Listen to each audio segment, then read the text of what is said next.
I made a mistake that cost my family everything we had saved for our first home. I'm not sharing this to bash anyone, but I am sharing it because I refuse to let it happen to you.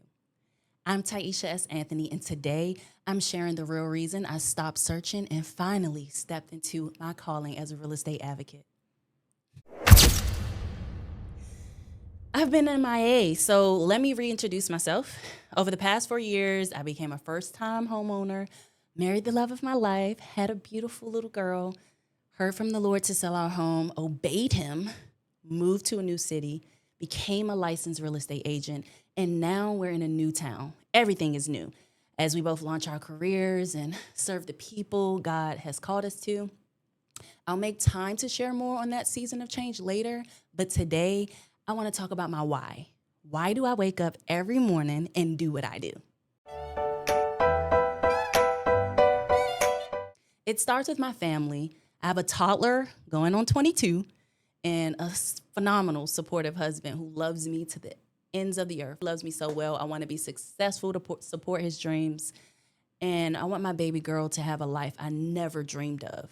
I grew up not knowing greater existed. I want her to have the language to communicate and flourish in any circle, in any community. This isn't a knock on my mother. She did everything in her power to give her children a better life than her own. She was a single mother of four who taught me everything she knew about credit, life insurance, budgeting. She even cleared out her own savings account to get me through my first year of college. She did that, okay? She did the best she could with what she had. But growing up, there were gaps. However, I learned that regardless of your parents, what they did or didn't do, it's not a direct reflection of your success. Only you determine that. I've even developed a strong disdain for phrases like, oh, that's just how I am, or blaming your current state on your past. Once you are of age to make decisions, it's all on you and the guidance of the Holy Spirit, if you allow, of course. And I had to stop blaming others for who I'd become. And ever since, I've loved people and myself even better. But how did I go from that lifelong search for greater to the path I'm on now? My journey didn't start with a license. It started with a single unexpected conversation, which is exactly where we're heading next. You might be wondering how I actually ended up in real estate. I told my brother-in-law Rob the great news, and his first response was, "You gotta talk to people, right?" No, but seriously, the people in my circle, they're so shocked that this is actually something I've been interested in for a very long time. They feel like it came out of nowhere, and I'm sure you all do too. But honestly, the seed was planted years ago at Greensboro Marriott downtown. I was working at the front desk, just doing a standard check-in. Hair was fiery blonde, cut low on the sides, when a guest handed me a card and said, "You'll be a great real estate agent." I had a stigma that agents were buttoned up professionals, and I didn't think I fit the mold. I accepted the card. What's crazy is I always say, I wish I could remember that man's name or face even. Maybe he was an angel, I don't know. But from there, life took me in winding direction. I jumped from job to job. I became a teacher. I thrived in it, moving from fourth grade to middle school, even teaching distance learning through the pandemic when veteran teachers were coming to me for help with their tech. But the classroom was not for me. My mental health was suffering. So I pivoted and became an esthetician, and later on some administrative roles after that.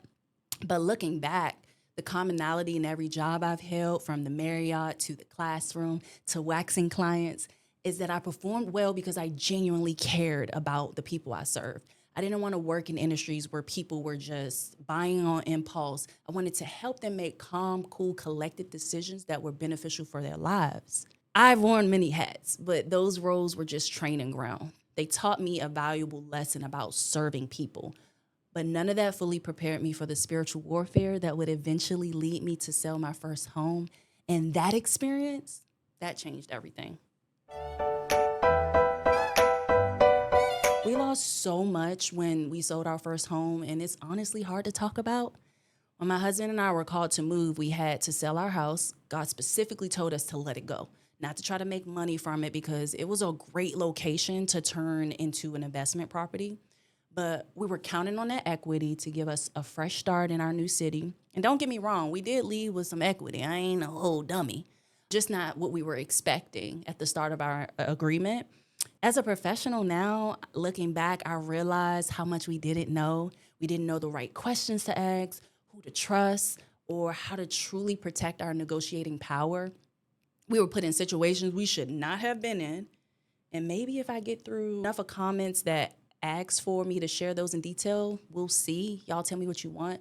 But I remember standing in the middle of a room that was supposed to be our fresh start, only to realize that every piece of furniture I had carefully saved for, every item that represented a milestone in our young family was being stripped away. We trusted someone to guide us, but they overlooked a critical change in our contract. That mistake cost us thousands. But more than that, it cost us our peace of mind. We felt completely unprotected during a moment that should have been celebratory. This isn't a bashing session. Like I said, I'm not in the business of tearing people down, but I am in the business of ensuring you don't have that experience. This was a lesson that completely changed my life. Now that you understand why I'm so passionate about advocacy, I want to show you exactly what that looks like in practice and what Kingdom Estates actually means for you and your family.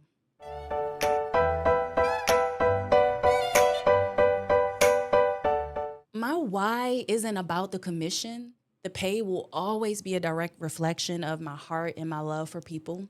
My mission is to ensure you're educated, confident, empowered when you make one of the biggest, most emotional financial decisions of your life. I know real estate, the industry can feel loud and pushy, but that's not me.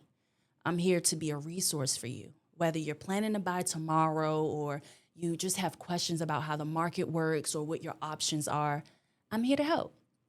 Real estate can be confusing and you shouldn't have to navigate it alone. So if you have questions, drop them in the comments or shoot me a DM. I'd love to chat and just be your guide, even if you're years away from making a move. Welcome to Kingdom Estates. I'm Tyeisha S. Anthony, and I'm so happy to be back. In one take, I did it. All right, let's see.